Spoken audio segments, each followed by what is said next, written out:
Thank you udah ngabarin. Aku share screen, all screen aja deh. Ya, biar gampang kalau pindah-pindah. Ini kayaknya namanya Indonesia semua ya, jadi bahasa Indonesia aja deh, biar lebih gampang diingetin ya. Buat asisnya, kalian bisa cek ya di bit.ly/asislulu. Di situ pilih yang mikroekonomik saja. Pak Syauki di situ aku udah upload buku Pindik edisi ke-9, terus silabus juga, terus ada materi PPT hari ini dalam PDF ya. Nanti juga ini coretannya bakalan gue upload juga di situ. Terus untuk rekamannya nanti gue uploadnya di YouTube karena drive gue penuh ya. Jadi biar gue nggak ganti-ganti email mulu, jadi gue uploadnya di YouTube aja deh. Oke deh. Oke, ini dikit banget tapi gak apa-apa. Oke, kita mulai ya tutorial kelas hari ini. Buat materinya kemarin mungkin Pak Syauki udah menjelaskan sampai chapter 2 ya. Kita jadi bakalan ngulang dan sekaligus latihan-latihan soal juga sih yang ada di soal-soal yang ada di Pindik ya. Nah, sebagian besar tuh ini kan sebenarnya materinya padat banget ya. Kalau kalian pikir, kalau kalian lihat tuh di chapter 1 sama chapter 2, materinya tuh cukup padat, kayak sebenarnya kayak nge-refresh materi-materi yang ada di PS1 sih waktu itu.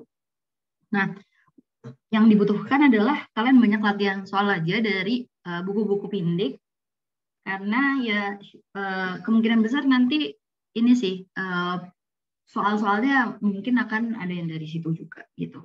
Dan gue nanti di bagian akhir nih, gue udah pasang beberapa soal-soal dari tahun lalu, dan juga di tengah-tengah juga ada latihan soal dari Pindik gitu. Oke, sip.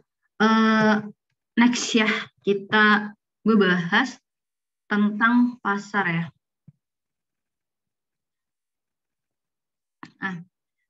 Market and prices, pasar itu market is defined as a determination of the buyers and sellers and range of product that should be included in a particular market. Jadi kadang kita bisa membedakan pasar itu nggak cuma pasar buku doang gitu ya, atau nggak cuma pasar apa misalnya pasar bensin gitu ya.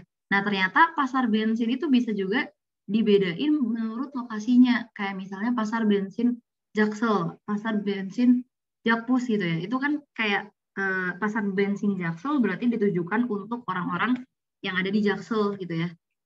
Pasar bensin Jakpus ya kayak pembelinya adalah Jakpus, dan orang yang jualan pun orang-orang yang jualan di Jakpus gitu. Oke. Nah, tapi semakin ke sini market itu udah nggak terbatas sama waktu dan tempat, karena kita bisa lihat ada yang namanya online market ya. Tapi yang paling penting adalah struktur di dalam pasar itu yang penting ada supply sama demand-nya. Dan pasar juga bisa berupa pasar yang kompetitif atau pasar persaingan sempurna ya, atau pasar yang non kompetitif atau pasar dengan daya monopoli. Jadi pasar persaingan tidak sempurna lah gitu ya. Kalau pasar persaingan tidak sempurna kan karakteristiknya perusahaan di dalamnya punya daya monopoli gitu. Oke. Next, di pasar nanti akan terbentuk yang namanya harga keseimbangan atau kita sebut sebagai market price ya. Kalau di pasar kompetitif, harga yang terbentuk itu adalah harga pasar atau harga keseimbangan ya. Harga keseimbangan. Tapi kalau di pasarnya ini pasar persaingan tidak kompetitif atau pasar persaingan tidak sempurna, perusahaan itu bisa netepin harga semau mereka, as long as harga yang ditetepin itu pada saat MR sama dengan MC ya. Mungkin kamu masih ingat ya pelajaran-pelajaran yang ada di PS1 gimana caranya perusahaan di pasar persaingan monopolistik misalnya memaksimumkan keuntungan pada saat MR sama dengan MC, kemudian pada saat MR sama dengan MC, ini harga yang terbentuk di mana, terus cost yang terbentuk di mana gitu. Jadi kalau perusahaan di pasar persaingan tidak sempurna, itu dia netepin harganya berdasarkan ini, ya, profit maximizing condition. Kalau di pasar persaingan sempurna, perusahaan itu harganya tergantung sama keseimbangan pasar. Jadi misal keseimbangan pasar kayak gini ya, supply, demand gitu ya, ini harga, ini kuantitas. Nah perusahaan, ini pasarnya ya, perusahaan nerapin harganya gimana?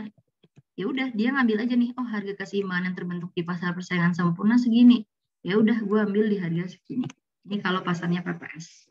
Gitu. Oke. Kemudian ingat-ingat lagi karakteristik supply dan demand, kemudian mekanisme pasar.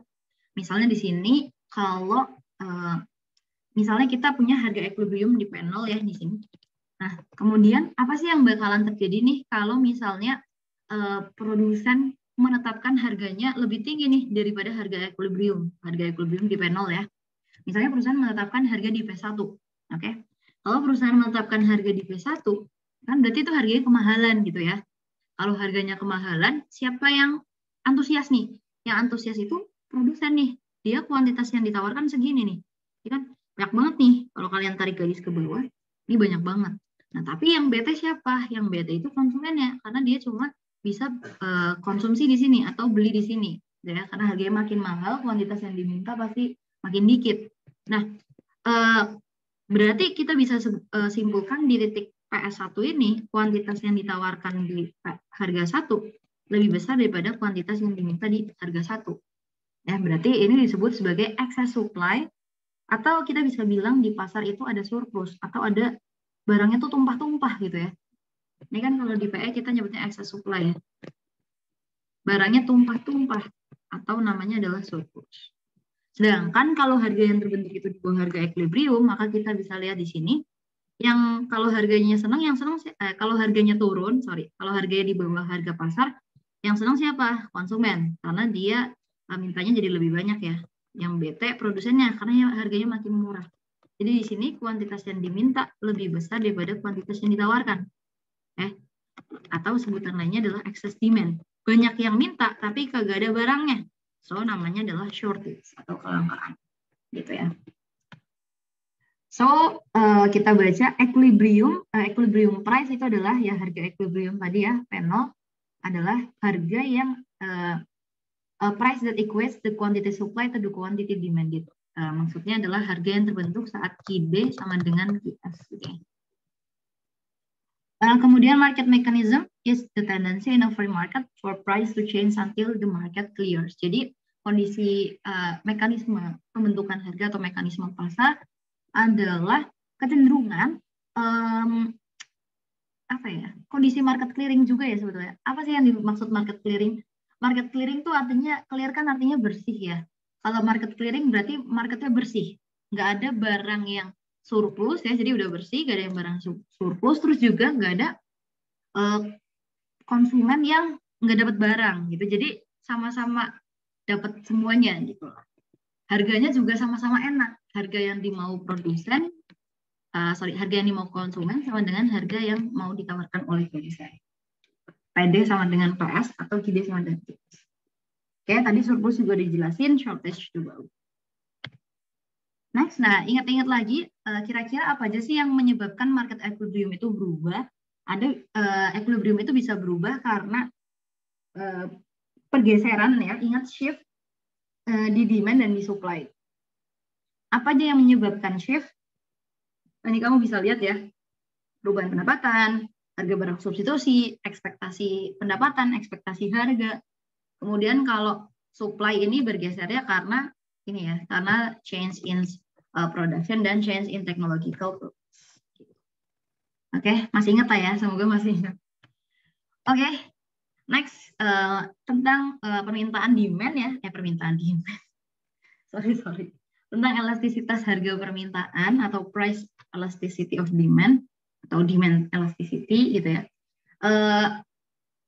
Kalau kita lihat di elastisitas harga permintaan ini, kalau kamu lihat dari kurva permintaannya, ini dia sebenarnya kemiringannya kan tetap ya, atau slope-nya tetap.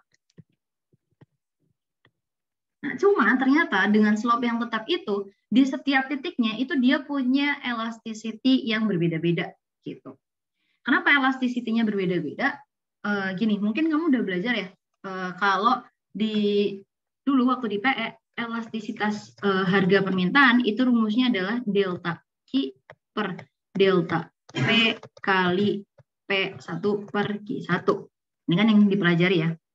Nah, ketika delta-deltanya ini semakin kecil gitu ya, ini kan berarti kalau delta tuh kita ngomongin dari titik ke titik gitu ya. Nah, titik 1, titik 2. Delta berarti selisihnya. Kalau deltanya makin kecil, artinya titik 1 sama titik 2 ini makin mendekat gitu ya. Titik 2 nanti jadi di sini nih. Jadi seakan-akan mereka di satu titik yang sama. Nah, nanti elastisitasnya itu bisa dicari dengan cara dq per dp ya, pakai delta dikali P1 per I1. Gitu ya. Nah, dq per dp ya, ini gue ganti tinta ya. dq per dp ini adalah apa? dq per dp ini adalah, kalian bisa cari ya, ini adalah turunan pertama Q terhadap P. Ya. Jadi kalau di sini kan, kalau di kurva ini dia dikasih tahu nih ya, kurva apa nih? Fungsi permintanya adalah Q sama dengan 8 min 2P. Nah, berarti kalau kita mau cari dq per dp-nya gimana nih dari ini ya? Ini kan Q adalah fungsi dari P ya.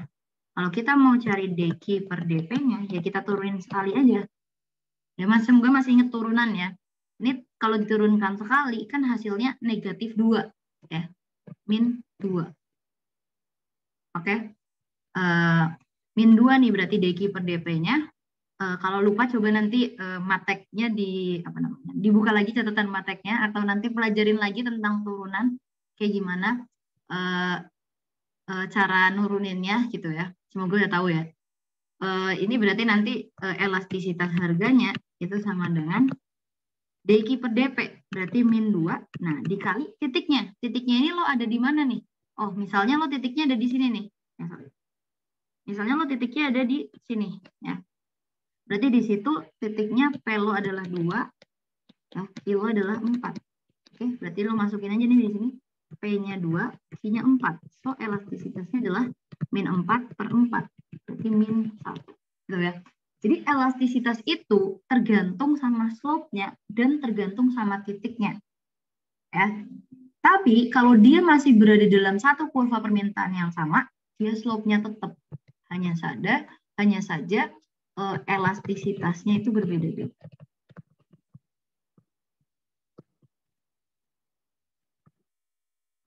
Berbeda. Ya. Kemudian itu sekilas review tentang elastisitas. Dan kalau misalnya kita lihat di dalam kurvanya gitu ya, biasanya kurva yang curam ya, kurva yang curam dia relatif punya elastisitas yang lebih inelastis ya. Sedangkan kalau landai, ya, kurvanya landai atau datar ya, dia relatif lebih elastis. Itu untuk elastisitas. Oke, semoga nggak ada yang ditanya ya. Ada yang ditanya nggak? Ada yang mau tanya? Atau sampai sini clear?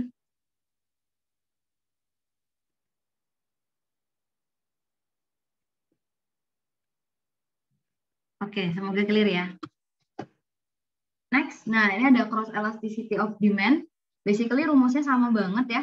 Kayak kalau elastisitas yang sebelumnya itu kan rumusnya dq per dp kali p per q. Karena ini adalah elastisitas harga ya. Nah sekarang kalau misalnya kalau kita mau cari elastisitas silang, apa sih yang bakalan terjadi kalau harga barang lain berubah? Kira-kira apa dampaknya ke kuantitas barang kita yang diminta? Maka rumusnya sama banget. Elastisitas silang itu sama dengan dq per dp kali p per q juga. Oke ya. Cuma Q-nya di sini kan kuantitas X yang diminta ya. QDX, quantity of X demanded. Berarti ini QDX, ini juga QDX 1 gitu ya. Ini P1. Kemudian harganya, setiap ada harga, berarti ini dia adalah harga barang Y. So, di sini adalah harga barang Y. Kemudian di sini juga harga barang Y yang pertama. Sama dengan elastisitas income juga. Rumusnya berarti dq per. Nah, karena ini kan kalau elastisitas harga dia pakainya DP. Kalau elastisitas income berarti dia pakainya DI. Oke. Dikali dengan I per Q. Ini I1, Q1. Gitu ya. Ini adalah rumus dari mereka semua. Ini masih ngulang-ulang sih. Sebenarnya mikroekonomics itu adalah PS1 yang PS1 gabungan antara PS1 sama Matek ya. Atau ya Mates lah. sama Madas gitu. Jadi kalau PH kalian masih ingat, kayaknya kalian nggak bakalan ada kesusahan.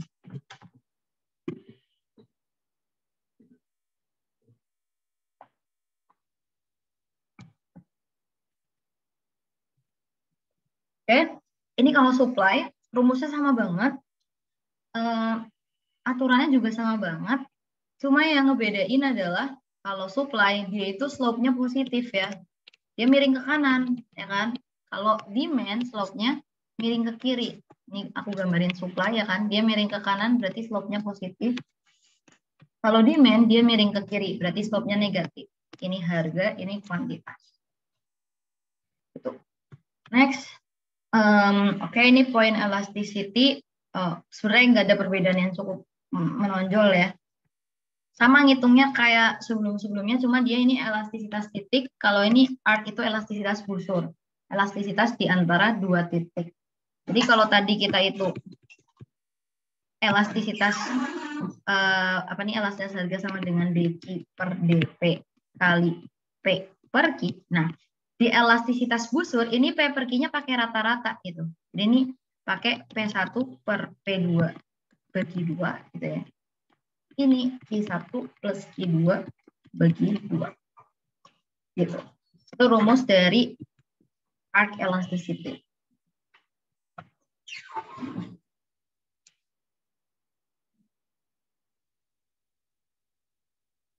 Oke. Next, ada nggak sih perbedaan antara barang yang durable sama barang yang non-durable? Gue kasih contoh barang non-durable itu ada bensin ya. Sini gue kasih contoh nih, example-nya adalah bensin. Nah, sekarang let's compare short run sama long run condition-nya untuk bensin ya. Kalau in the short run gitu ya, gue tulis in the short run, mau harga bensin, misalnya harga bensin naik ya. In the short run kalau harga bensin naik, lo kayak nggak peduli gitu kan? Kenapa nggak peduli? Karena ya udah lo tetap butuh bensin biar mobil lo bisa tetap jalan, biar tetap bisa ke pasar. Jadi ketika harga naik, di sini kuantitas yang diminta akan turun, tapi turunnya bakalan sedikit doang. Why? Karena lo tetap butuh bensin. Sedangkan in the long run, ya, ketika harga bensin naik, lo pasti udah mulai kepikiran nih opsi-opsi lain. Waduh, kalau harga bensin naik mulu, kayaknya gue harus ini nih, ganti mobil kali ya, yang mobilnya lebih irit bensin. Pertama, bisa ganti mobil. Lo mulai mencari alternatif lain gimana caranya supaya konsumsi bensin lo tuh bisa menurun gitu. Atau lo pindahin aja rumah lo gitu ya. Gue pindah rumah ke dekat kantor gitu, atau ke dekat kampus, biar bensinnya makin sedikit. Jadi in the long run, ketika harga bensin naik, kuantitas bensin yang diminta dalam jangka panjang itu bisa jadi lebih banyak. Kenapa? Karena orang-orang udah mulai memikirkan substitusi dari bensin. Atau bisa dibilang di jangka panjang, orang-orang tuh udah mulai cari alternatif gimana caranya menghindari bensin gitu ya. Nah, ketika lo lihat nih ya, kalau harga naiknya banyak, kuantitas turunnya dikit, ini namanya inelastis. Atau ya orang harganya aja udah naik, kok kuantitasnya turunnya dikit doang, ya udah berarti harga itu nggak sensitif terhadap permintaan ya. Kalau nggak sensitif itu namanya inelastis, oke? Jadi nama lain dari elastisitas itu kalau di bahasa manusiain ya. Kalau di bahasa manusiain ini adalah sensitivity. Nah, sedangkan kalau dalam jangka panjang, harga naik segini, kuantitasnya turun lebih dari kenaikan harganya. Katakanlah di sini naik 10%, di sini kuantitasnya mungkin turunnya lebih dari 10%, 30% gitu ya. So, in the long run, bensin itu sifatnya elastis. Ya. Sehingga kesimpulannya adalah untuk non-durable goods, elastisitas jangka panjang itu lebih besar ya, atau lebih elastis lah gitu dalam jangka panjang daripada jangka pendek. Itu buat non-durable goods. Oke? Sedangkan kalau untuk durable goods itu kebalikannya. Why? Gue jelasin yang in the long run aja ya. in the long run, ketika harga lo naik, katakanlah naik 10% gitu ya. Oke, gue jelasin di short run aja deh ya. In the short run, kalau harga lo naik 10%, mungkin lo bakalan ngurangin kuantitas barang yang lo beli gitu ya, turun. Turun ya, setaralah turunnya 10% gitu ya. Coba tapi lo pikirin nih, dalam jangka panjang, ketika harga kulkas itu naik 10%, pasti lo lama-lama mikir dong, ini kulkas gue juga nanti bakalan rusak gitu. Jadi walaupun harganya naik, ya gue bakalan tetap aja beli kulkas di dalam jangka panjang. Jadi dalam jangka panjang ini kuantitas yang diminta itu bakalan turun dalam jangka waktu yang bakalan turun dalam proporsi yang lebih kecil. Kenapa? Karena ya kulkas di rumah lo udah mulai buluk gitu ya, udah mulai jelek, udah terdepresiasi. Jadi lo di dalam jangka panjang ya tetap aja butuh beli kulkas. Jadi lo agak ya udahlah harga naik ya gue butuh kulkas gitu. Jadi kayak ya kuantitas kulkas yang diminta nanti bakalan turun, tapi turunnya dikit gitu. Jadi kita bisa bilang in the long run untuk durable goods dia itu lebih elastis. Kalau ini dia lebih elastis. Kalau ini kalau long run inelastis, kalau short run elastis. Gitu ya penjelasannya. Itu sebenarnya penjelasan yang gue sampaikan ada di buku Pindik sih. Gue juga tadi belajar. Jadi gue juga buka buku Pindiknya.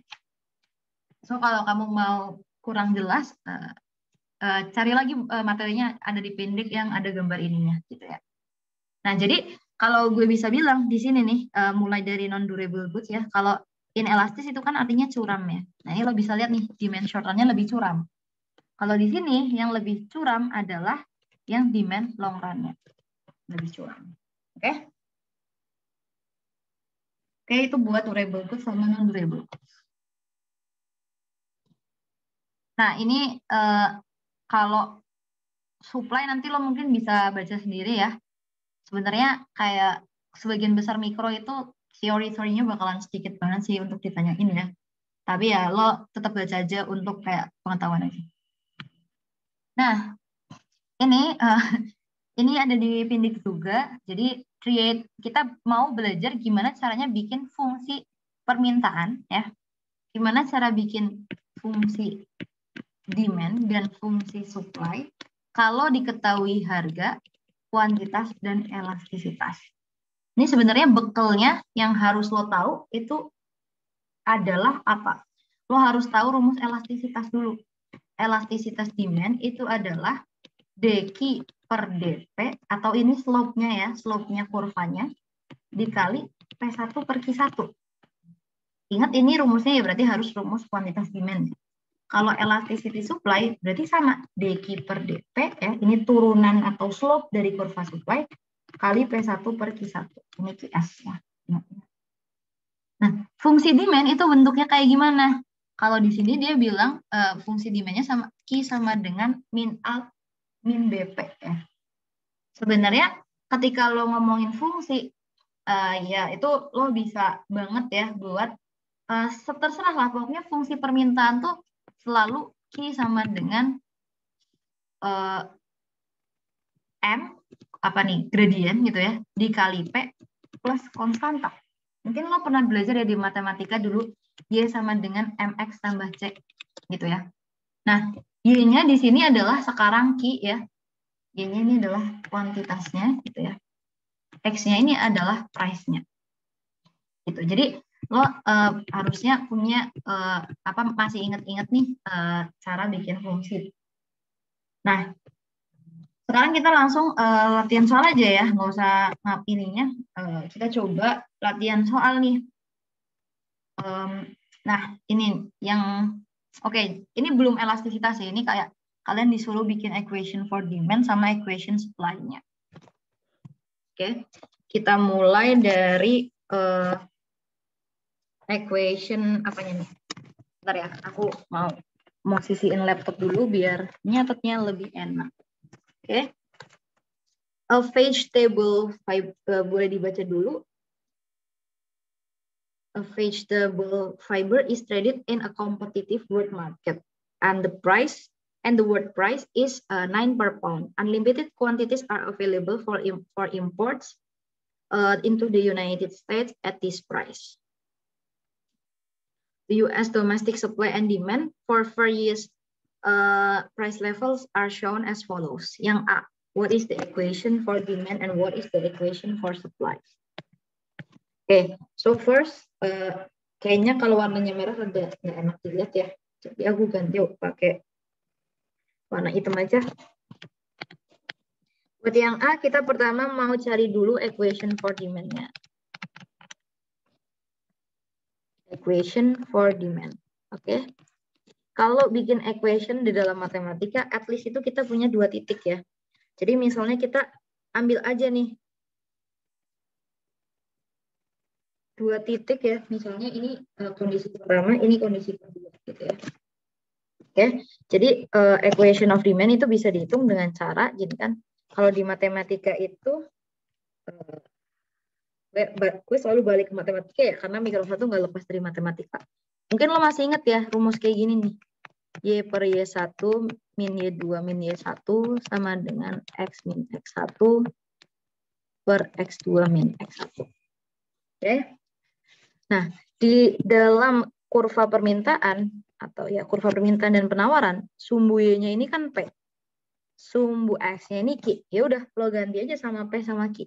Berarti di sini nanti jadi P min P1 per P2 min P1 sama dengan Q min Q1 per Q2 min Q1.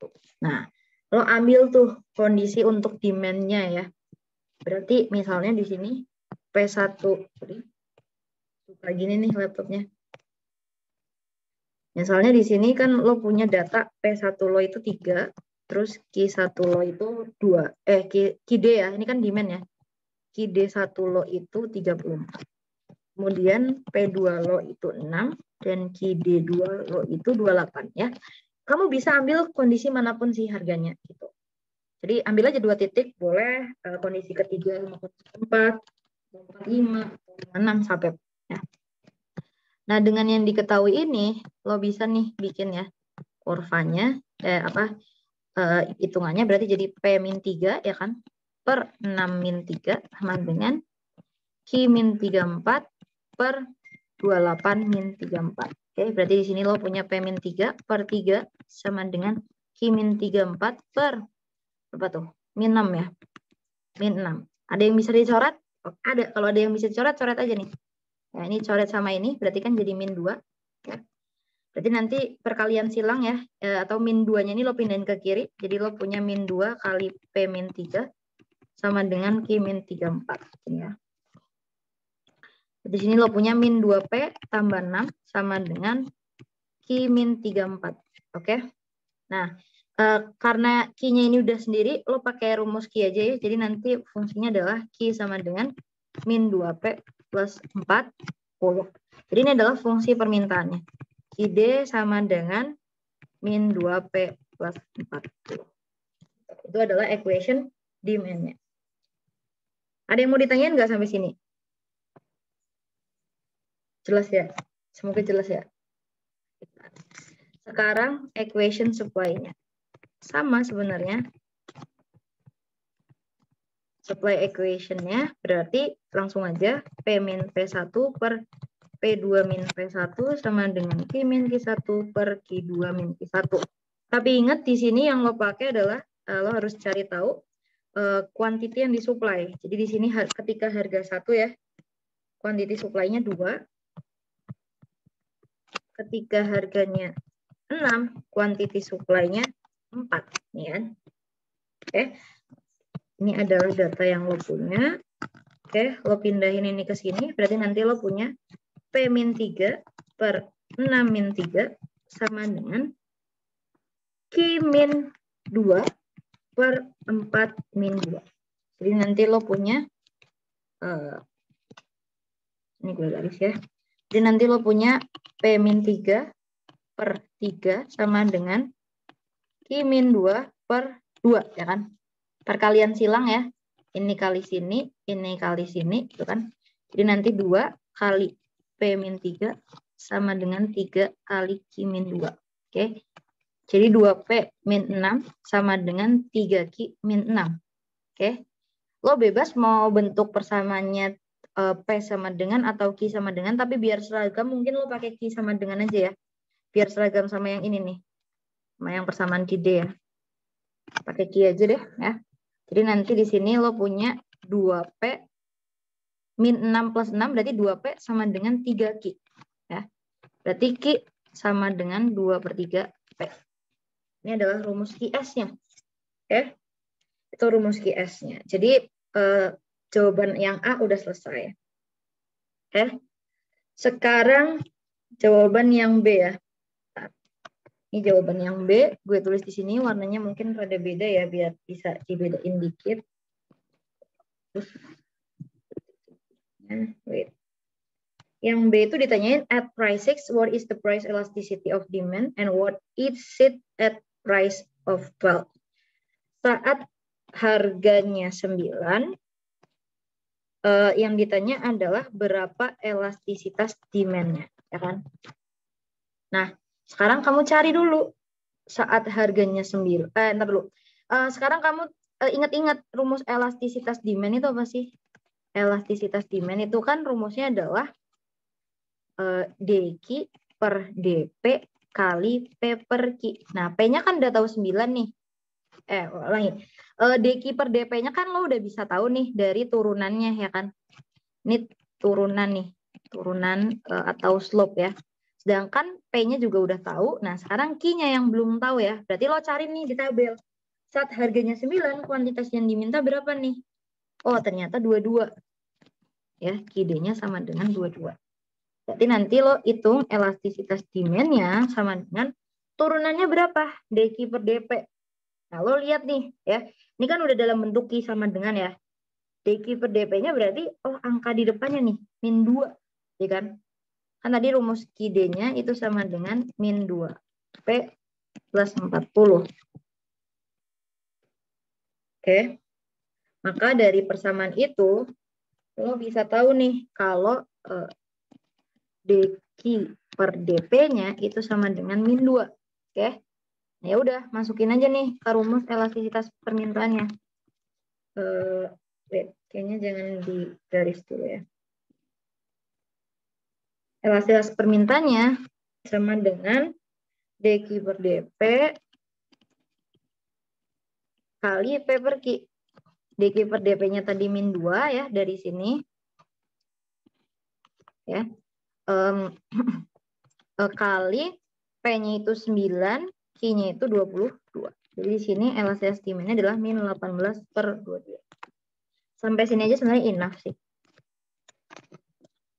Oke, sekarang yang ditanya adalah kalau harganya 12, berarti berapa elastisitas demand-nya gitu ya.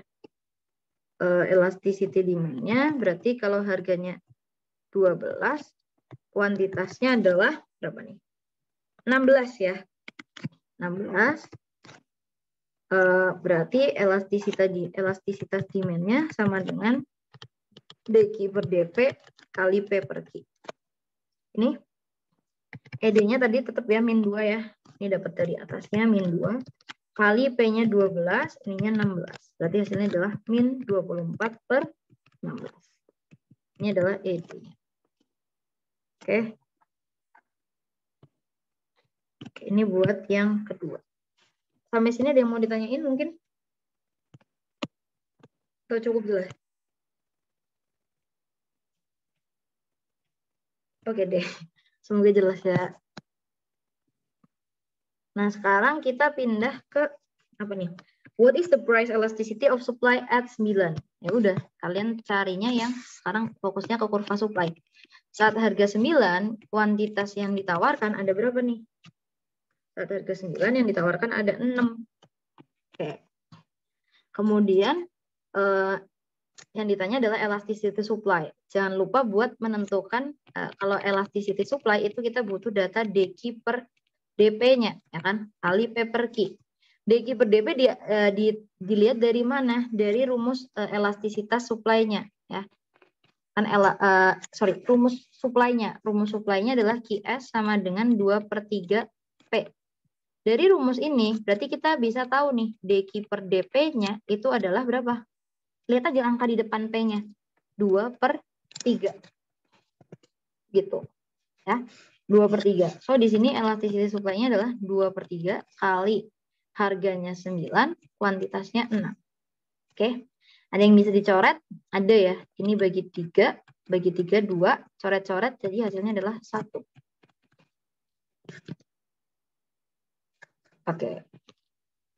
Emang ini mikro kayak gini sih ya guys. Jadi kayak ya kalian harus semangat untuk menghitung. Saat harganya 12, kuantitas yang ditawarkan berapa nih? Oh, 8 gitu ya. Nah, dengan DQ per DP-nya tadi 2/3, berarti sekarang kita ngitung nih elastisitas supply saat harganya 12. DQ per DP kali P per Q. DQ per DP-nya 2/3. P per Q-nya berarti 12/8. Apakah ada yang bisa coret? Ada ya, bagi 4 nih. Bagi 4, 3. Bagi 4, 2. Hasilnya adalah bagi 4, 3. Iya ya. Berarti elastisitasnya 1 juga. Gitu. By the way, kalau gue ada yang salah itu, lo boleh langsung koreksi ya. Oke. Nah, yang ditanya adalah, in a free market, what will be the US price and the level of fiber imports? Kita coba gambar ya. Yang D, saat pasar bebas, saat terbentuk free market. Saat free market berarti kan terbentuk keseimbangan pasar ya. Oke. Saat free market berarti terbentuk keseimbangan pasar, ya udah lo cari dulu keseimbangannya. Berarti QD sama dengan QS nih. QD-nya itu min 2P tambah 40, QS-nya tadi 2/3 P. Ya. Lo tambahin aja, berarti nanti di sini kalau boleh kaliin 3 ya semua sisi ya. Kalau dikaliin 3 nanti di sini jadi min 6P tambah 120 sama dengan 2P. Oke. Berarti nanti di sini 8P sama dengan 180. P sama dengan 120/8. Berapa 120/8? Bagi 4, 30/2. 15 ya. Oke, kuantitas keseimbangannya 14. Kemudian, harga keseimbangannya 14. Kuantitas keseimbangannya berapa? Boleh pakai QD atau boleh pakai QS ya. Misal gue pakai QD nih. Q star berarti sama dengan min 2P tambah 40. Q starnya berarti sama dengan min 2 kali 15 tambah 40. Q starnya berarti min 30 tambah 40, 10. Ya. Itu keseimbangannya. Yang ditanya adalah, what will be the US price? US price-nya 15. And the level of fiber imports. Oke ya, kamu lihat saat harganya sama dengan 15, berarti di sini ya harganya 15, kuantitas yang ditawarkan oleh orang Amerikanya itu ada 10. Ya. Sedangkan kuantitas yang diminta itu ada 10 juga. Berarti apa nih? Saat free market US price-nya 15. Ya, US price-nya 15, tapi importnya gimana? Oke, quantity supply-nya kan 10 nih, kuantitas yang ditawarkan oleh orang Amerikanya. Quantity demand-nya juga 10. Kesimpulannya berarti di Amerika Serikat, permintaan itu sudah dipenuhi semua nih. QD sama dengan QS. Nggak ada kuantitas yang tidak terpenuhi, gitu kan. Berarti kesimpulannya di sini, kita nggak butuh import. Kenapa? No imports needed. Because all domestic demands are fulfilled with domestic supply. Itu aja jawabnya nanti di soal. Gitu. Oke, sampai sini ada yang mau ditanyain?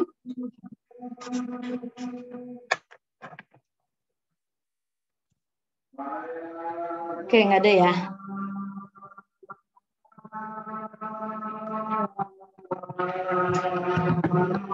Oke, next ya. Oke, next. Oke. Nah, sekarang kita baca soalnya dulu. Sambil tulis juga boleh ya apa yang diketahui di soal.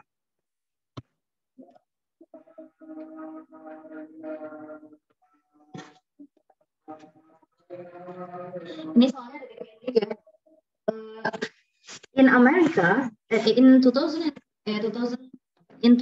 apa sih bacanya 2010, Americans smoked 315 billion cigarette atau 15,75 billion packs of cigarette. Nah, pada di kuantitas yang kayak gini, oke, ini berarti kan kuantitas ya bisa kita bilang. Pada kuantitas yang segitu, the average retail price including taxes was about 5. Nah, ini harganya nih. Harganya 5. Jadi dari data ini kita bisa dapat informasi apa nih? Atau biasanya kalau di soal ya, itu selalu dulu dari matek, dari mikro, itu kalau soalnya soal yang begini, gue kasih given-nya. Given berarti kuantitas di Amerika itu adalah 315 billion. Nah, lo boleh pakai yang sigaretnya atau boleh juga pakai yang billion packs of cigarette. Sama aja sebenarnya. Jadi nanti sebenarnya kalau ngejawab soal ini ada dua versi ya. Ini gue pakai yang 315 aja ya. Harganya adalah 5. Oh, 5 per pack ya. Berarti kita harus pakai yang pack guys ya. Jadi karena harganya ini adalah 5 per pack, maka kuantitasnya itu kudu pakai yang pack juga. Jadi harus disamaratakan. Kuantitasnya berarti di sini adalah 15,75 gitu ya. Kemudian apalagi diketahui? Statistical studies have shown that the price elasticity of demand berarti ED sama dengan min 0,4 terus and the price elasticity of supply itu adalah 0,5. Using this information derive the linear demand and supply curve for cigarette market.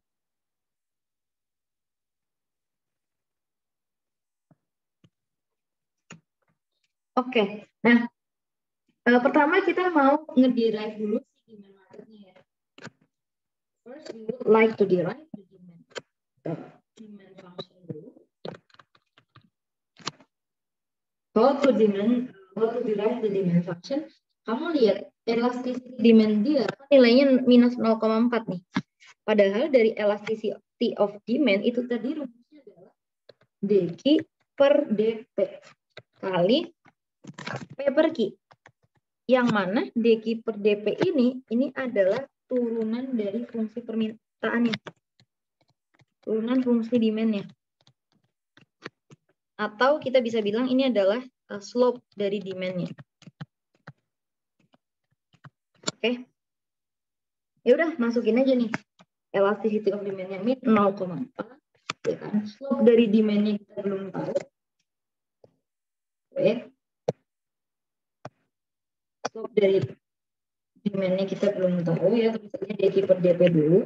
Nah, dikali P-nya berapa nih? P-nya 5, Q-nya adalah 15,75. Kalian boleh pakai kalkulator ya. Ini gue juga lagi nyari kalkulator gitu ya. Berarti di sini kita bisa tahu nih ya, kalau dq per dp kita itu nilainya adalah minus 0,4 kali 15,75 per 5. Gitu kan ya? Pindah ruas soalnya. Oke. Nah, ternyata berapa tuh? 0,4 kali 15,75 per 5. Oh, hasilnya adalah 1,26. Sorry, ada negatifnya ya. Jadi negatif 1,26. Nah, ini adalah kemiringannya. Ya. Jadi ini adalah slope dari demand curve-nya.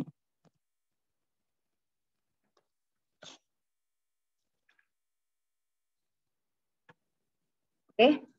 Ketika kita udah dapat slope dari demand curve-nya, kita balikin ke rumus demand curve. Rumus dari demand curve itu gimana? ID itu sama dengan apa nih? Konstanta gitu ya, ditambah slope dari demand curve kali P. Ya.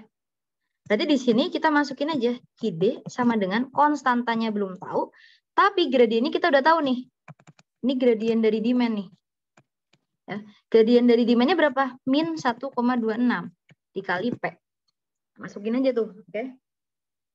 Nah, tadi kita juga udah dikasih tahu kan, since Q kita itu sama dengan 15,75 dan P kita itu sama dengan 5, maka dari rumus ini kita bisa ganti. Jadi 15,75 itu sama dengan C kurangi 1,26 kali 5.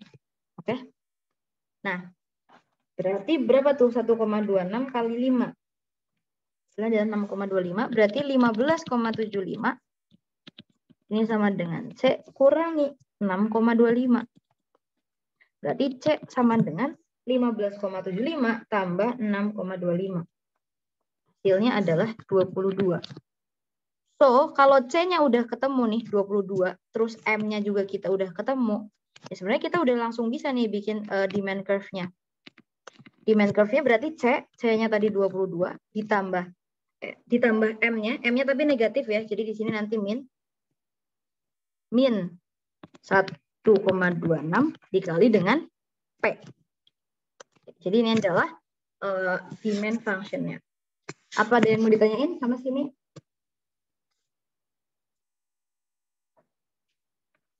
Aku kecepatan nggak ya guys? Sorry banget. Soalnya banyak banget ya ternyata latihan soalnya. Jadi pusing nih mikro. Kak, kalau billion-nya dikemanin, Kak? Kenapa? Itu kan ada 15,75 billion. Billion-nya nggak usah ditulis. Kayak billion tuh berapa sih? Berapa juta? Billion-nya nggak usah ditulis sih. Sebenarnya nggak apa-apa. Nanti kamu tinggal ngejelasinnya. Ya ini fungsinya ini dalam billion gitu. Jadinya dalam billion. Oh, Gitu. oke, Kak.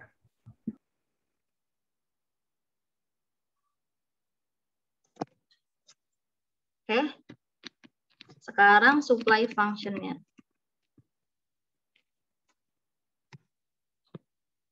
Supply function-nya berarti elasticity supply sama dengan dQ per dP kali P per Q. dQ per dP ini kan turunan dari supply-nya ya. Nah, ya udah, kita masukin aja dulu. Tadi elasticity supply-nya dikasih tahu 0,5 nih. Ya. 0,5 berarti sama dengan dQ per dP untuk supply ya dikali P per Q. P-nya tadi 15,75. Kebalik ya. P-nya 5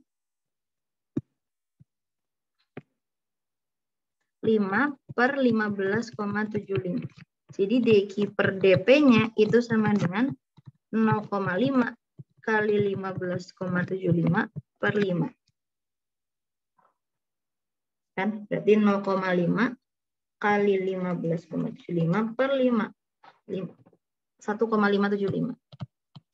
Berarti dQ per dP-nya adalah 1,575. Nah, ini adalah gradien dari kurva supply. Oke, ini gradien dari kurva supply.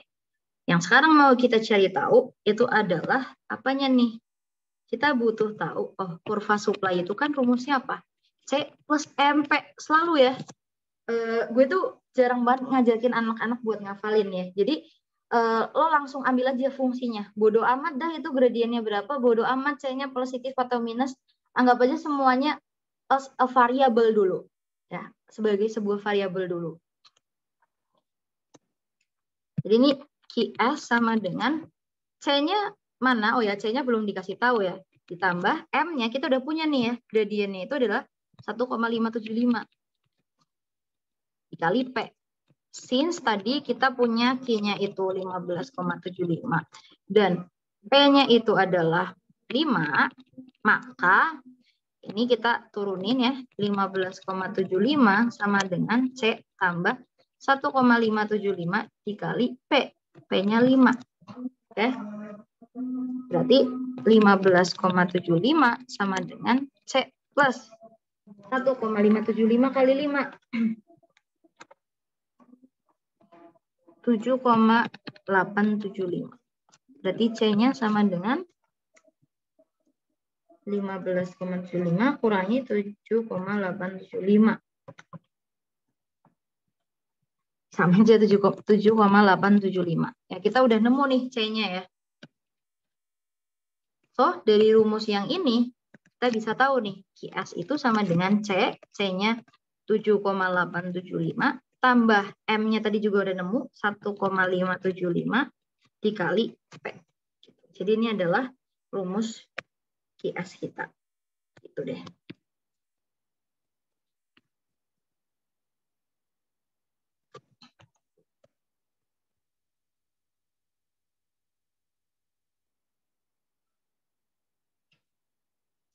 Oke. Nah, next ya, untuk yang B ya, yang B. Gue pakai warna biru ya. Yang B. In 1998, American smoked.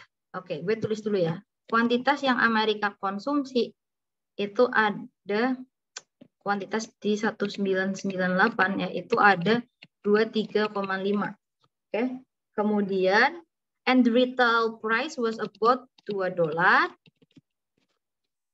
The decline in cigarette consumption from 1998 to 2010 was due to in part to greater public awareness of health hazards from smoking, but was also due in part to the increase in price.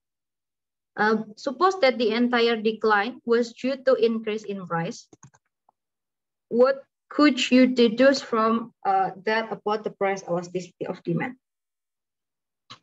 Jadi kalau misalnya ternyata keseluruhan penurunannya itu karena kenaikan harga, ya, kan di sini kita turunnya 15, kuantitasnya ibaratnya gini deh, kuantitas di mana nih? Kuantitas di tahun 2010 kalau gue tulis di sini itu kan dia nilainya 15,75. Harganya tapi di tahun 2010 itu adalah 5. Oke.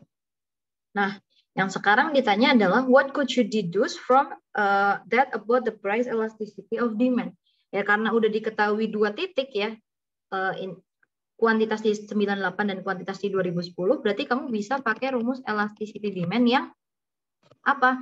Yang ini, yang delta Q per delta P kali P per Q. Ya. Berarti P1-nya itu pakai yang 23,5 ya. Pakai yang tahun 98. Oke, berarti elasticity of demand sama dengan, nah, delta Q per delta P-nya berarti berapa tuh? Delta Q-nya itu minus berapa tuh? 15,75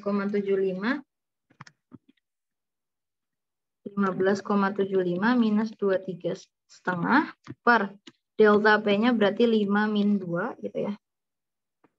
Kali 23,5 per 2. Itu kan? Berarti wait min 7,75 per 3 kali 23,5 per 2. Ini lo boleh pakai kalkulator ya sebenarnya ya. Minus 7,75 ini minus 7,75 per 3 kali 23,5 per 2. Itu P sama Q-nya kebalik ya? Kenapa? P sama Q-nya kebalik gitu. Oh iya ya benar. Yang P sama Q-nya gimana kebalik maksudnya? Oh yang harganya ya? Ini ya, yang ini ya? Harusnya Iya 2/3. Oke, thank you ya. Sorry. Ini 2 per 23,5. Pantesan gede banget ngitungnya. 2 per 23,5. Oke, hasilnya adalah min 0,21. What could you deduce from that about the price elasticity of demand? Ya sebenarnya kamu bisa nih ngertiin arti elastisitas demand yang kayak gini tuh apa sih gitu. Nah, elasticity of demand itu sebenarnya ya kalau kita ngomongin rumus elastisitas awalnya itu kan persentase perubahan kuantitas dibagi persentase perubahan harga. Kan? Berarti min 0,21 ini sebenarnya adalah persentase perubahan harga dibagi dengan persentase perubahan kuantitas dibagi dengan persentase perubahan harga. Oke. Berarti ini kan gue bisa bilang ya, min 0,21 itu boleh nggak sih kalau gue jadiin kayak gini? Berarti ini sama dengan min 0,21 per 1. 1 ini kan positif. Yang artinya elastisitas demand yang minus 0,21 ini artinya adalah when price increase by, misalnya katakan ini 1% gitu ya. 1%, the quantity demanded-nya will decrease by by 0,21% gitu.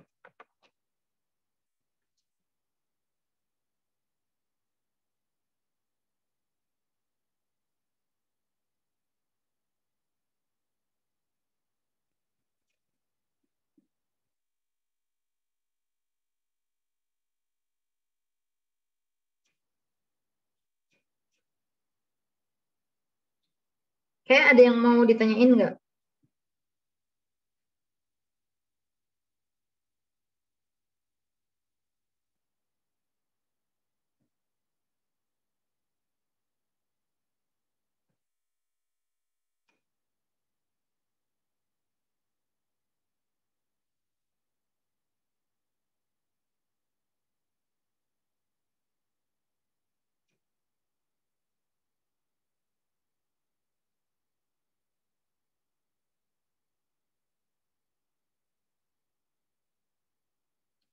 Oke. Nanti catatannya bisa kalian lihat di filenya di asistensi di Bitly Asis dulu atau bisa putar lagi di YouTube. We have to move to the next slide.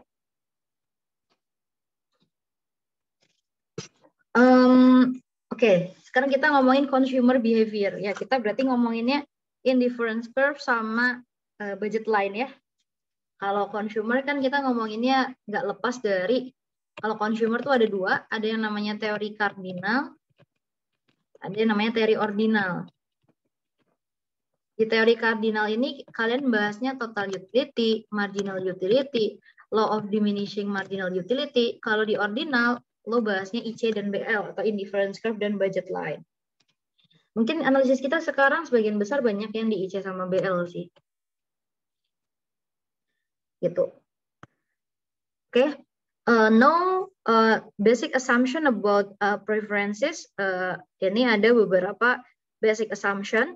Mungkin untuk kalian yang jurusan ilmu ekonomi, nanti basic assumption ini akan dibawa ke mata kuliah mikroekonomi 2, yang dia sangat amat lebih matematikal lagi ya. Bahkan kayak gue sampai tidak menemukan teorinya gitu di matkul mikro 2, karena literally math semua ya.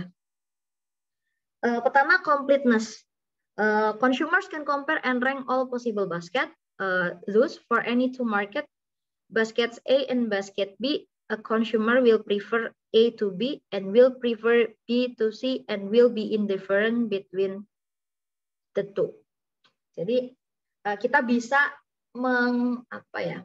komplit ya, maksudnya kita bisa mengcompare, bisa memanfaatkan semua barang yang kita punya. Terus ada transitivity.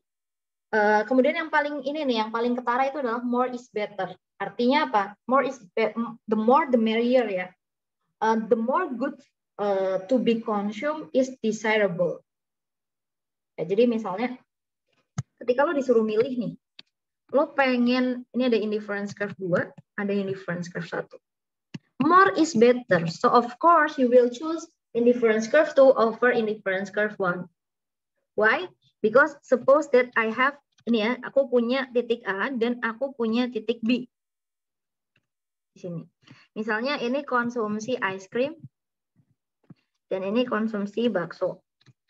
Kan dua-duanya cukup enak lah ya. Ketika konsumsi di titik B, mungkin kamu hanya konsumsi 2 es krim dan 2 bakso. Tapi kalau di titik C, kalian lihat, kalian bisa konsumsi 3 es krim, katakanlah, dan 4 bakso. So, mana yang lebih kalian suka? Ya titik A, the more the merrier.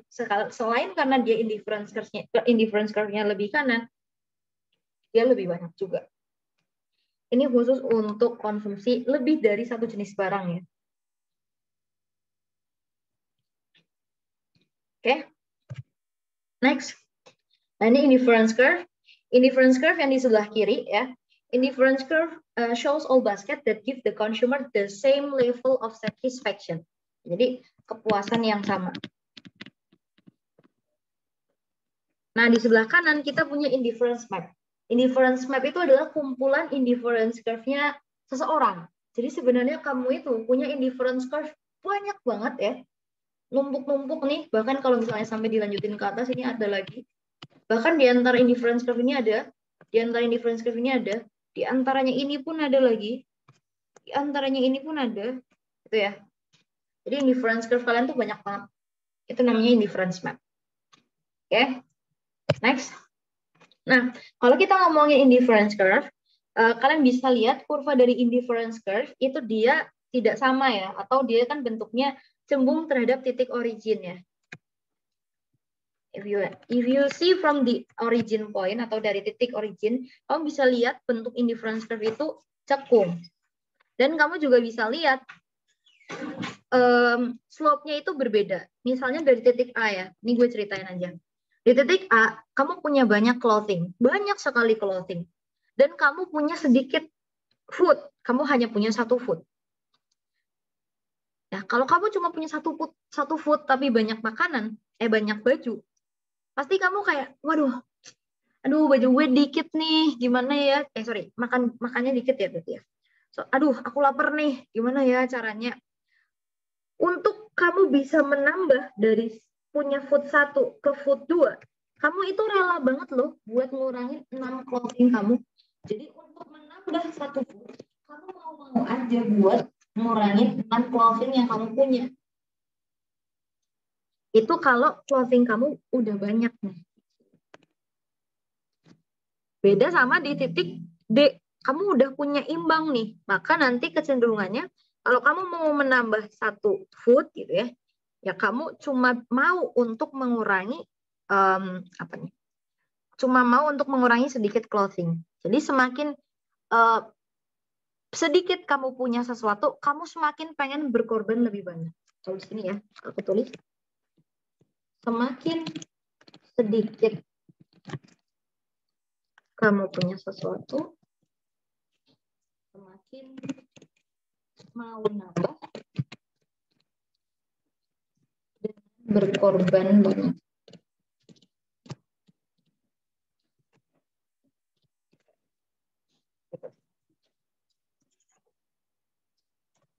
Nah, slope-nya ini adalah disebut sebagai MRS atau marginal rate of substitution.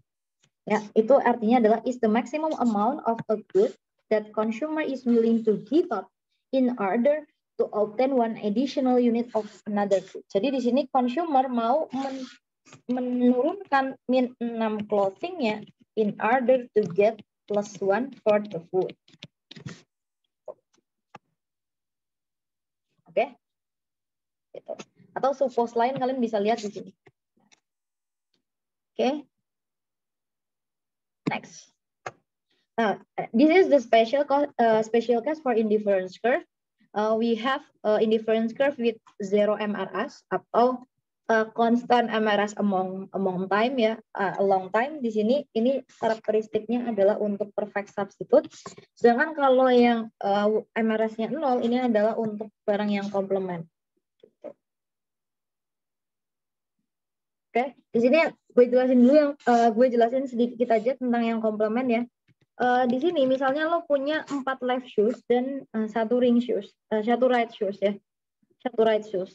Itu kepuasannya bakalan sama ketika lo punya 1 left shoes dan 1 right shoes karena mereka berada di IC yang sama. Why? Karena walaupun lo punya 4 left shoes, orang right shoes lo cuma punya 1, ya udah yang bisa dipakai cuma 1 doang. Ya kan? 4 shoes lo itu nggak bisa lo tenteng atau nggak bisa lo pakai di tangan lo gitu ya buat ngelengkapin, kan nggak bisa. Jadi karena lo cuma punya kakinya 2, ya berarti right shoes cuma bisa berpasangan sama left shoes. Dan mereka perfect complements, jadi kurvanya dia bentuknya kayak gini. Ini adalah special case untuk indifference curves. Oke. Next. Next ini adalah consumer behaviors. Kita punya yang namanya indifference curve dan budget constraint ya. Ingat budget constraint ada rumusnya. PF kali F karena ini kita food ya. Atau ini misalnya sumbu X, ini sumbu Y ya, atau barang X barang Y. Fungsinya adalah I atau harga barang X dikali barang X yang dimakan ada berapa, ditambah harga barang Y kali harga barang Y itu ada berapa yang dimakan, sama dengan I. I ini adalah income atau budget untuk konsumsi kalian. Gitu.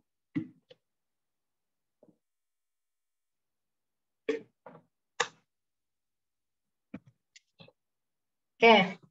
Masih ingat ya, kalau indifference curve yang paling kanan ini utilitasnya lebih tinggi daripada yang kiri. Kemudian budget line itu bakalan bergeser ke kanan kalau pendapatan lo nambah, atau bergeser ke kiri kalau pendapatan lo berkurang. Itu harus diingat. Oke, next. Ternyata ada perubahan dampak ya ketika lo misalnya ketika terjadi perubahan income. Oke. Ketika terjadi perubahan income, misalnya di sini income lo turun terus gitu ya.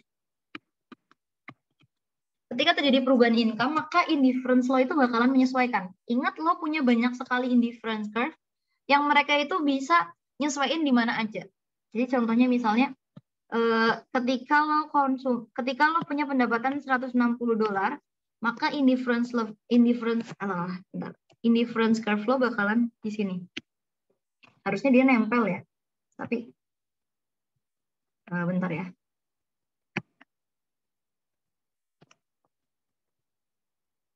Nah, gini ya Sob Bos, misalnya aja. Ini IC lo. Ketika pendapatan lo 160, IC lo di situ. Ketika pendapatan lo 80, maka ini indifference curve-nya juga bakalan nyesuaiin. Ini IC2 lo.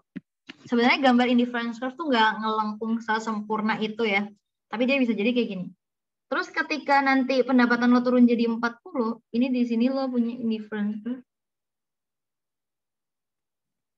Nah, bisa jadi gini indifference curve lo. Jadi ketika terjadi perubahan pendapatan, indifference curve yang ada di indifference map lo itu nanti bakalan nyesuaiin. Jadi ketika misalnya lo pendapatannya 40, kira-kira mana nih yang pendapatannya 40 itu yang utility-nya paling maksimum? Atau mana ketika pendapatannya 160 yang utility-nya paling maksimum? Nggak mungkin dong lo ambil utility atau indifference curve yang di sini.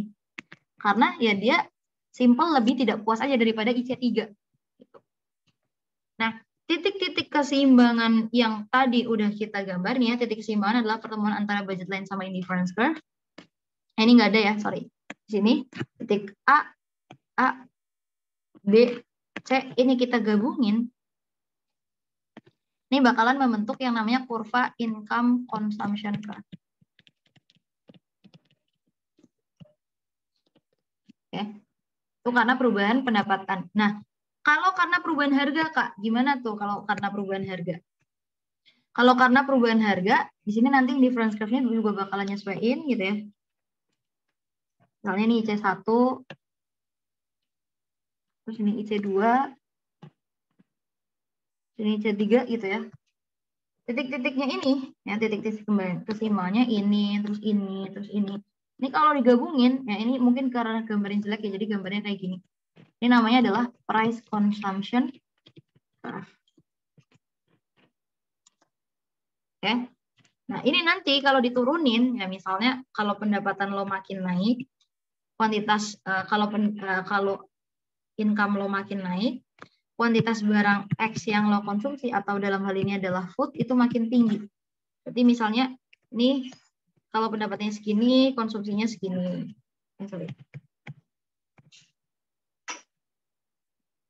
Kalau pendapatannya segini, konsumsinya segini.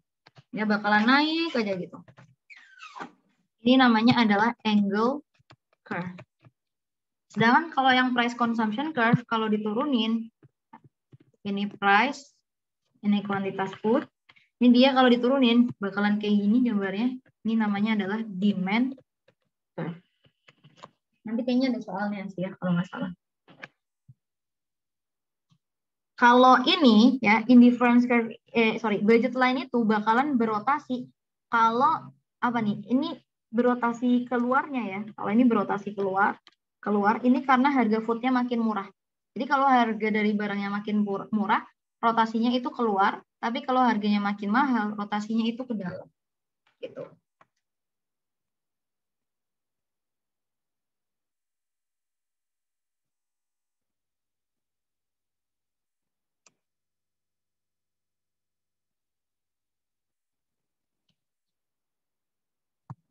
Oke, next ya. Ini consumer preferences, jadi titik keseimbangan konsumen ya pertemuannya. Nanti kita bakalan belajar kalau ternyata ada yang namanya corner solution ya. Jadi ketika di sini mungkin lo kondisinya ini indifference curve lo rada apa ya, rada condong ke es krim. Ini sebenarnya lo sangat suka es krim, sehingga kalau misalnya lo punya duit cukup sedikit gitu ya, lo rela nih duit lo semuanya dipakai buat konsumsi es krim karena emang lo suka. Beda kalau misalnya lo punya pendapatan katakanlah berapa ya, lebih banyak, ya bisa jadi nanti lo konsumsi frozen yogurt juga. Oke, nah ini marginal utility. MRS itu bisa dihitung dengan cara MUF per MUC atau MUX per MUY gitu ya. Titik keseimbangan konsumen yang ini intinya ya. Jadi ketika lo nanti mau nyari titik keseimbangan konsumen, ini bisa diganti dengan MU barang X dibagi MU barang X dibagi harga barang X itu sama dengan MU barang Y dibagi dengan MU barang price barang Y. Nah, gitu. Oke, kemudian apa nih? Equal marginal principle. Itu adalah principle that utility is maximized when the consumer has equalized marginal utility for the dollar of expenditure across all goods. Jadi ini bisa direpresentasikan dengan rumus yang kayak gini. Nah. Oke, ini tadi yang PCC ya, price consumption curve sama individual demand curve. Cara nuruninnya nanti lo bisa lihat di sini ya. Ini benar ya, ternyata PCC-nya memang rada belok. Oke, kemudian ada income effect sama substitution effect ya. Nah, mungkin ini yang bisa lo pelajari gambarnya ya. Jadi apa sih yang bakalan terjadi kalau harga food itu lebih murah gitu ya? Kalau harga food lebih murah, sebenarnya dia bakalan rotate nih ya. Ini gue escape sebentar ya. Masih kelihatan kan ya? Jadi awalnya indifference, awalnya budget line lo tuh di sini nih. Gue warnain warna hitam, ada tebel ya. Awalnya budget line lo di sini, maka titik keseimbangan lo di titik A. Sekarang karena food lebih murah, maka maka budget line lo bakalan berotasi kayak gini. Oke. Ketika food makin murah dan budget line lo berotasi, lo titik keseimbangan konsumennya ganti nih dari A ke B. Nah, jadi dampaknya apa? Jadi dampaknya adalah ketika harga food itu turun, konsumsi lo bakalan pindah dari titik A ke titik B. Oke, so itulah yang dinamakan dengan total effect. Ya, itu total effect. Nah, buat menjelaskan total effect, itu bisa dijelaskan lewat income effect sama substitution effect. Oke, nah misalnya nih, dengan tingkat relativitas harga yang sama, dengan slope budget line yang sama, sekarang gue asumsiin pendapatan lo turun. Berarti ini geser ke bawah. Sampai pendapatan lo itu sama kayak seakan-akan pendapatan yang awal. Oke. Nah, dari titik D ke titik B, dari titik B ke titik D, atau dari titik D ke titik B, ini kan dia menggambarkan apa? Ketika terjadi kenaikan pendapatan, konsumsi lo tuh bakalan geser dari titik D ke titik B. So, itu namanya income effect. Ya. Kenapa? Karena menggambarkan kalau adanya terjadi kenaikan pendapatan, konsumsi lo tuh bakalan geser dari mana ke mana. Nah, itu namanya income effect nih. Oke. Nah, ada juga yang namanya substitution effect. Substitution effect adalah tadi dari lo awal mula lo punya indifference curve ya. Ini kan berarti awal mula lo punya indifference curve itu di yang warna biru tuh, garis RS ya. Nah, dari RS sekarang indifference curve lo udah yang ini nih. Dengan tingkat pendapatan yang sama, lo udah punya budget line yang warna hitam. Berarti itu adalah substitusi. Jadi kalau misalnya harganya udah berubah, pasti ada tingkat penggantian gitu ya dari barang food ke clothing. Nah, dari titik A ke D ini namanya adalah substitution effect. Nah, ini buat normal goods ya. Lo bisa lihat di situ kalau buat normal goods apa nih? Pertama dari total effect-nya dulu ya. Dari total effect-nya kalau untuk normal goods ketika harga suatu barang naik, maka kuantitas barang, misalnya ketika harga food naik, maka kuantitas food yang lo makan bakalan naik. Itu dari total effect. Kalau dari income effect-nya gimana tuh barang ini? Income effect lo lihat dari titik D ke titik B. Ya kan ini kan income effect nih. Ketika pendapatan lo naik, oh ternyata konsumsi food lo gimana nih? Dari D ke B. Konsumsi food lo naik. Berarti ketika pendapatan lo naik, konsumsi food lo naik. Ini bisa dilihat dari pergeseran titik D ke titik B. Kalau yang total effect dari titik A ke titik B. Oke. Nah, kalau substitution effect ngomongnya gimana? Kalau harga food turun, ya pasti lo secara nggak langsung gitu ya, lo akan menukar nih ya konsumsi clothing lo dengan konsumsi food lo. Jadi nanti dari titik A ke titik D, gitu ya, lo bisa lihat tuh kalau konsumsi ya clothing lo itu turun, konsumsi food lo naik. Ini namanya substitution effect. Ini pergerakan dari titik A ke titik B. Oke, nah nanti lo coba analisis nih untuk dua-dua jenis barangnya itu.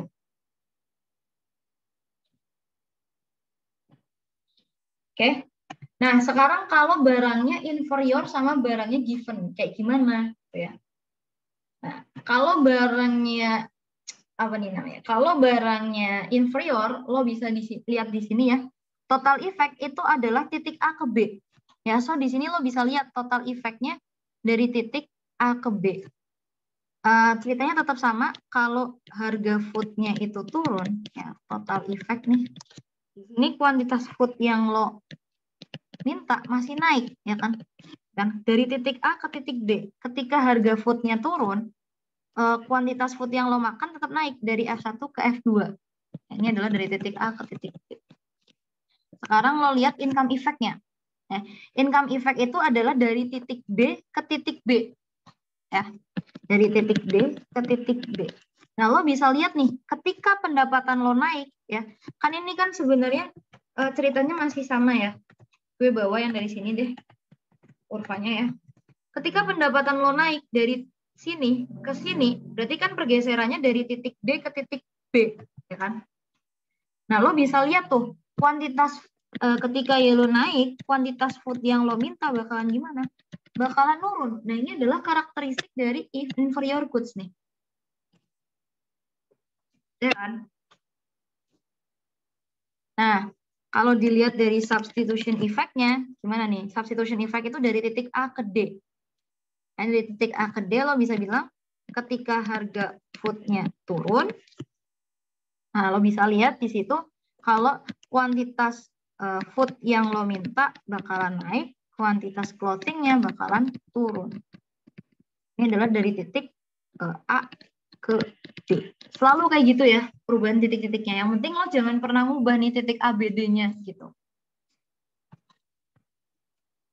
Kalau barang substitusi, total effect-nya berarti dari titik A ke B. Ya, lo bisa lihat nih total effect-nya dari titik A ke B. Ketika harga food-nya naik, turun ya kasusnya nih. Sorry. Ketika harga food-nya turun, kuantitas food yang diminta justru bakalan turun. Ini adalah karakteristik given good. Ini dari A ke B ya. Ini karakteristik khususnya given good ya. Total effect-nya itu negatif. Oke.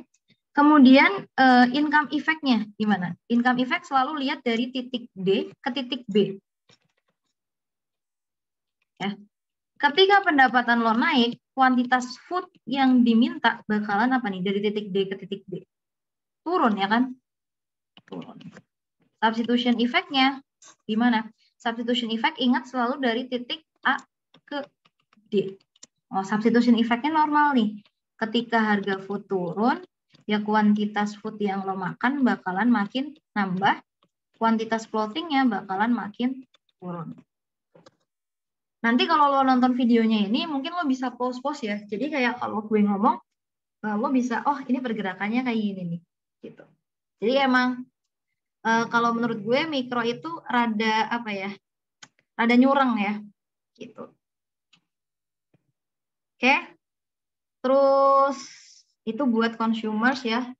Buat next buat market demands, pasar keuangan market demand, permintaan pasar adalah jumlah penawaran jumlah permintaan individu yang dijumlahkan secara horizontal. Oke. Jadi tambahin aja individunya ada berapa nih, misalnya ketika harga 1, oh orang A meminta 6, orang B meminta 10, orang C meminta 16. Di pasar yang minta berapa? Ya udah tambahin aja. Dengan asumsi pasarnya ini hanya terdiri oleh individu A, B, dan C. Oke. Kemudian ada yang namanya network externality ya. Consumer surplus dulu. Consumer surplus ya itu adalah area di bawah demand dan di atas harga. Kalau network externality itu ada positive network externalities atau bandwagon effect, dan ada negative network externalities atau snap effect. Kalau bandwagon effect ini contohnya, misalnya kamu pakai ini, zaman kemarin-kemarin tuh ada apa ya? Apa tuh namanya ya? Aplikasi yang cuma bisa ada di iPhone yang ngobrol-ngobrol tuh namanya apa ya? Ada yang ingat? Clubhouse, Kak. Ya, Clubhouse tuh, kayak Clubhouse tuh. Kayak Clubhouse itu kan makin banyak orang yang pakai, makin banyak nih yang minta gitu kan. Nah, itu namanya bandwagon effect. Tapi kalau snap effect itu adalah ini, semakin banyak orang yang pakai justru bikin demand-nya makin berkurang. Contohnya kayak mobil yang emang sengaja dibuat eksklusif gitu ya, satu negara cuma yang punya 10 orang gitu. Nah, kenapa ada snap effect? Kalau mobilnya mahal kan orang yang punya itu pengennya cuma dia doang yang punya. Kalau makin banyak orang yang punya justru dia nggak suka. Nah, itu namanya snap effect. Oke. Nah, ini penjelasannya. Nanti lo bisa baca ya. Nah, sekarang ini ada soal. In the past, Ani receive a university scholarship of 2 juta rupiah per setiap bulannya yang bisa dipakai untuk membeli textbook dan daily needs. At that time, Ani maximize her utility by spending 500.000 untuk textbook dan 1.500.000 untuk daily needs. Graphically show the allocation of scholarship that maximize Ani utility. B on the horizontal axis and L on the vertical axis. Nah, gimana nih cara gambarnya? Ini kita asumsiin ya. Kita asumsiin harga dari apa nih namanya? Harga dari textbooknya ini 1 ya. Jadi ketika kamu punya uang 500.000 ya berarti kamu beli 500.000 textbook ya. Terus harga daily needs-nya juga 1. Jadi asumsinya ketika kamu beli textbook-nya itu 500.000 ya berarti kamu dapat 500.000 textbook. Dengan asumsiin harga book-nya 1 dan harga daily need-nya 1, maka kita bisa bikin kurva bentuknya itu kira-kira kayak gini ya. Jadi kan kurvanya jadi sama tuh. Nah, ketika kurvanya kayak gitu, ternyata si Ani ini konsumsinya 500.000 textbook. Kayak ini kita bagi 4 nih. Kali kayak 500.000 di sini. Dan konsumsi 1.500.000 daily. 1.500 daily.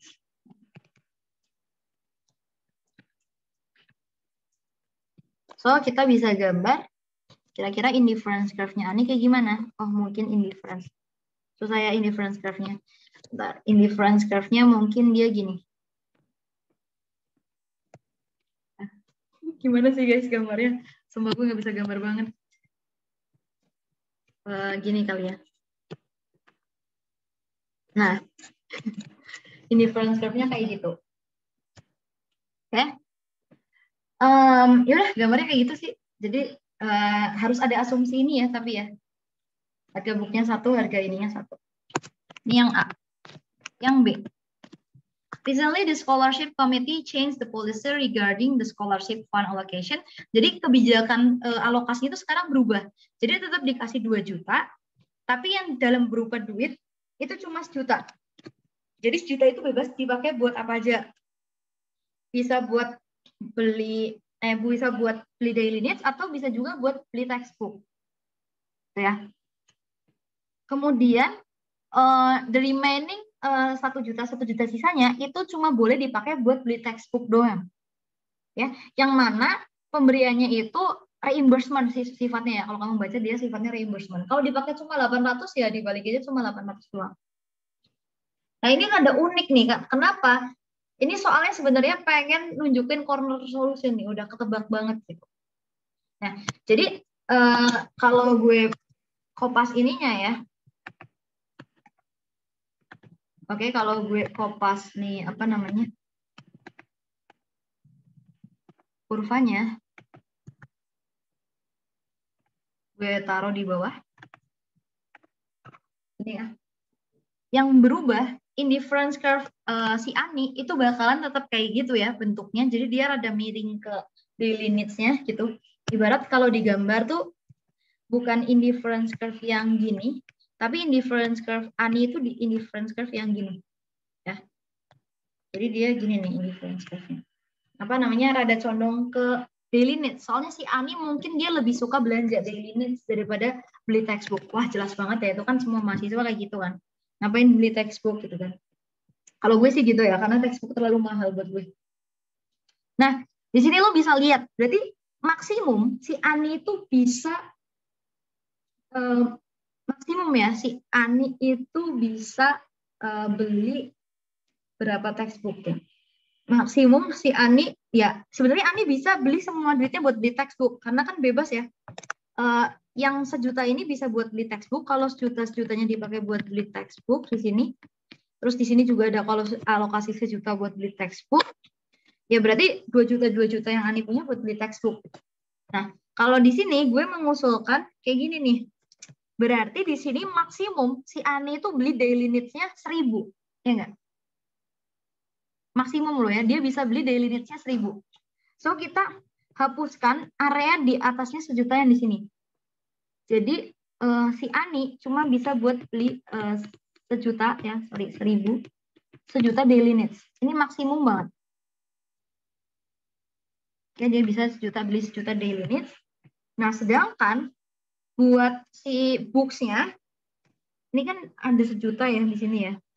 Sebenarnya akan lebih sabi kalau misalnya gue gambar hal yang sama sih. Mana udah ini apa? Sorry. Misalnya awalnya kan berarti ini apa nih budget line-nya gini kan.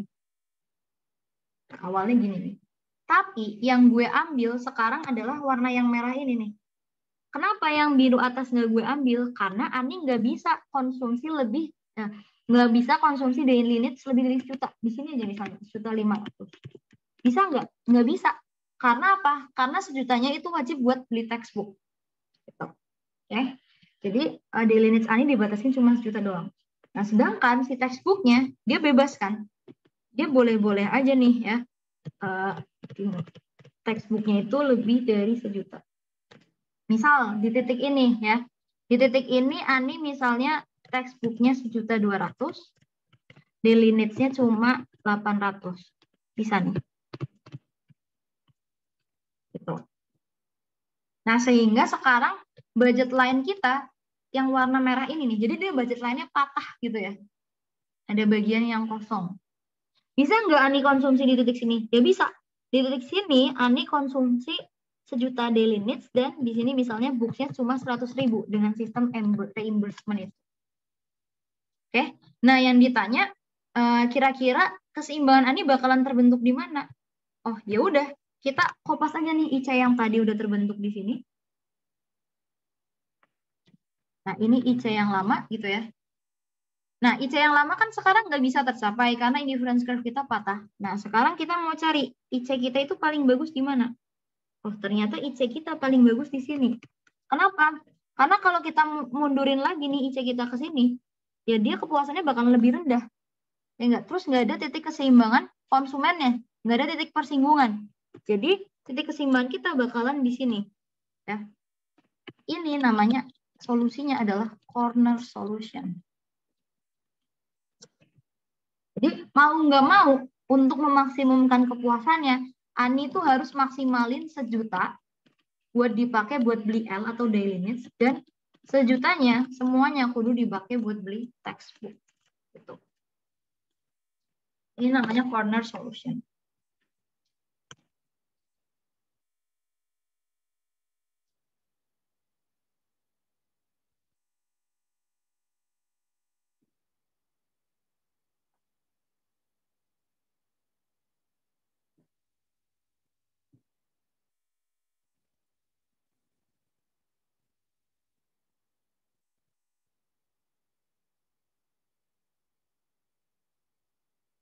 Ada yang mau ditanyain nggak? Mungkin ini sedikit ngehang ya.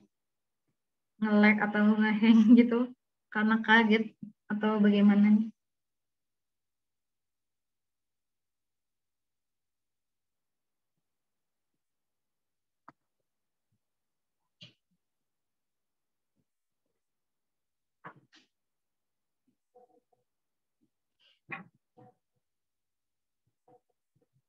Jadi solusinya kayak gitu ya. Udah dia pakai aja secutanya buat belanja semua. Terus yang textbooknya juga reimbursement-nya semuanya dimanfaatin. Sebenarnya mikroekonomi kalau kamu dikasih tahu case kayak gini dalam kehidupan kamu sehari-hari, pasti kamu otomatis bakalan mikir itu kan. Kayak ya udahlah, kayak si Ani aja nih. Secutanya di shoppingin semua, secutanya di reimburse buat book semua. Nah, cuma di mikroekonomi tuh bikin ini jadi lebih ribet lagi. Kamu jadi lebih tahu framework-nya. Budget line nanti bakalan kayak gimana. Terus indifference curve-nya nanti kayak gimana.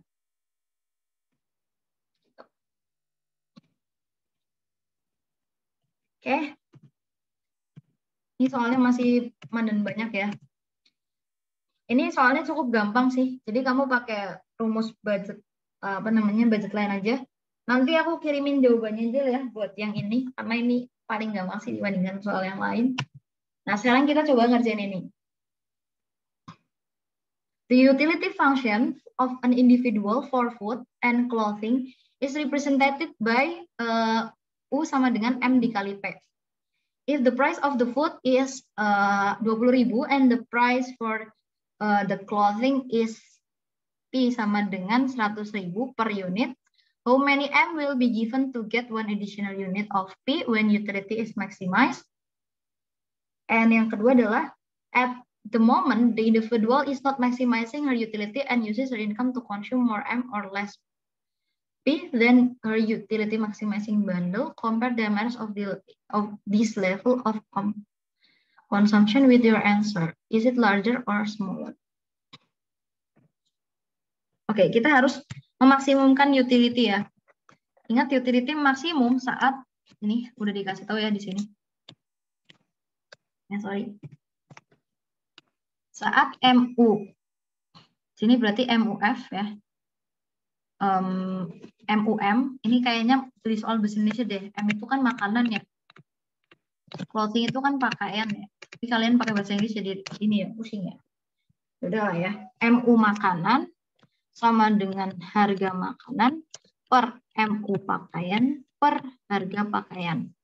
MU makanannya berapa? Oh, 20.000 per unit per harga makanannya, MU-nya belum ada ya? Oh ya, MU-nya perlu dicari ya. MU makanan. Nah, di sini kamu dikasih tahu total utility-nya adalah M dikali P. Ya. Nah, itu kan total utility. Jadi total utility itu adalah M dikali P. Bisa nggak sih kamu ngitung MUM-nya? Oh, bisa. Gimana caranya? MUM itu bisa dicapai dengan cara menurunkan sekali DTU terhadap DM. Ketika M-nya yang kamu turunkan, nanti maka di sini kamu cuma dapat P doang.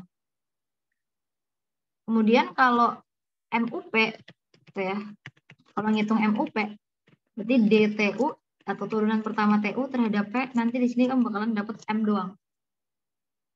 Karena P-nya diturunin ini kan angkanya di depannya 1 ya, jadi ya 1 doang gitu. Jadi hasilnya M doang. Harga M-nya 20.000. Harga P-nya 100.000. So, kalau kita mau pakai rumus yang ini, kita udah punya ya. MUM-nya adalah P per 20.000 sama dengan MUP-nya sama dengan M per 100.000. Ya. Ini bisa dicoret ya, jadi 5. Simpulannya nanti ya kalau lo konsumsinya itu maximizing utility, maka 5P itu bakalan sama dengan M. Atau jumlah makanan yang lo konsumsi itu sama dengan 5 kali dari jumlah pakaian yang lo konsumsi. Oke. Nah, oke, di sini nggak dikasih tahu ininya juga ya. Oh, I see. Oke. Nah, how many M will be given to get up an additional unit of P? Ternyata gue dari tadi ngerjain tapi nggak ngejawab pertanyaannya. How many M will be given to get additional of P? Jadi MUM per MUP. Nah, ini bisa kayak gini juga nih lo pakainya. Jadi saat utility-nya maksimum, how many berapa MUM per MUP-nya? Karena MUM per MUP ini adalah MRS-nya ya. Oke, nah MUM-nya tadi P per M ya. MUM itu P, MUP-nya itu M, sama dengan MRS-nya. Oke. P itu tadi, oke di sini bisa dapetin ya. M itu sama dengan 5P. Berarti setiap ada M di sini kita ganti aja sama 5P. Oke. Berarti ini MRS ya. MRS-nya berarti sama dengan 1/5. Artinya apa? Artinya kalau MRS-nya 1/5, kamu mau for an additional unit of M ya. For an additional unit of M of P. Oke. Oke, berarti ini kan sebenarnya 1/5 ya. Bentar ya, gue mikir dulu. Kalau benar. For an additional unit of P, kamu mau mengorbankan, you want to give up 5M gitu. 1/5M, sorry. 1/5M. Terus nomor yang kedua ya. At the moment, the individual is not maximizing her utility and uses her income to consume more M and less P than her utility maximizing bundle. Compare the MRS of this level consumption with your answer in part A. Jadi kalau misalnya misalnya ini kita gambarin dulu ya. Nah, ini titik konsumsinya tuh harusnya di sini. Oke. Di mana di sini makanan, wait ya. Kalau gue gambar nih.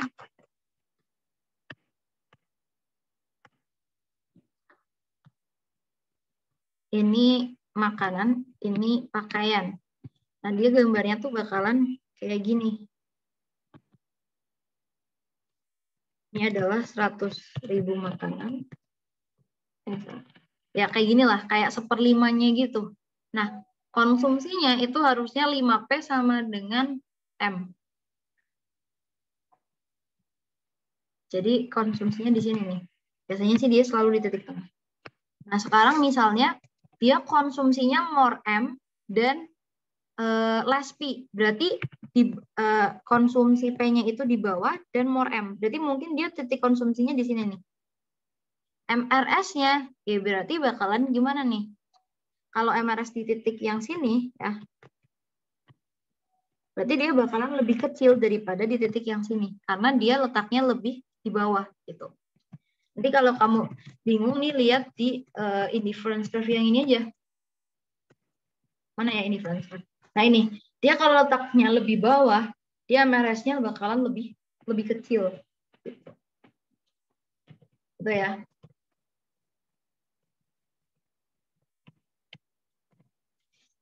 Oke. Nah, ini ya. Ini buat apa namanya? James adalah seorang anak international student at FEB UI. Dia konsumsi gado-gado dan fried rice. His lunch budget is E. Kemudian harga gado-gado lebih murah daripada harga fried rice. Yang ditanya adalah explain graphically how James maximizes his utility from lunch before and after the reduction in the price of gado-gado, showing clearly the substitution effect and income effect. Jadi nanti kalian gambarnya gini. Ini berarti foodnya ini jadi gado-gado karena gado-gado harganya turun, gitu ya. Yang X-nya ini jadi fried rice. Nanti gambarnya persis banget kayak gini ya. Jadi kamu tinggal jelasin mana yang total effect, mana yang mana nih? Oke, kalau ini kan dia assume-nya adalah normal goods ya. Kayaknya gue rada salah nih. Ini gue ngambil gambarnya yang inferior goods. Harusnya gue ambil yang normal goods. Ini harusnya gambarnya yang normal goods. Ya. Karena dia bilang assume gado-gado normal goods. Nah, gitu. Jadi kalian nanti gambarnya kayak gini. Nah, if gado-gado is an inferior good, would his level of consumption after the price decrease be different than point A before? Ya, bakalan beda. Ini kalau normal goods, kalau inferior goods kayak yang tadi udah gue delete, malah gue delete ya. Kayak gini. Ini lo gambar ini dua-duanya ya. Emang soal UTS UAS tuh tipikal yang ngerepotin sih. Gitu. Jadi emang lo kudu gambar dengan hati-hati dan dengan pelan-pelan. Ini kalau misalnya dia adalah inferior goods, ini jawaban yang B. Ini kalau misalnya dia normal goods. Ini adalah gado-gado. Ini adalah fried rice. Oke. Dan sih itu aja buat asisnya kali ini. Jadi basically materinya sangat padat ya. Untuk materi pertama ini aja kita asis sejam 50 menit. Udah sih. Gue baru pernah juga nih gue jadi asis mikro ya. Ternyata materinya padat. Tapi kayaknya next-nya nggak bakalan padat sih. Atau padat ya. Gue juga agak lupa. Mikro itu dulu kayak gimana. Oke deh, ini gue stop share. Stop recording.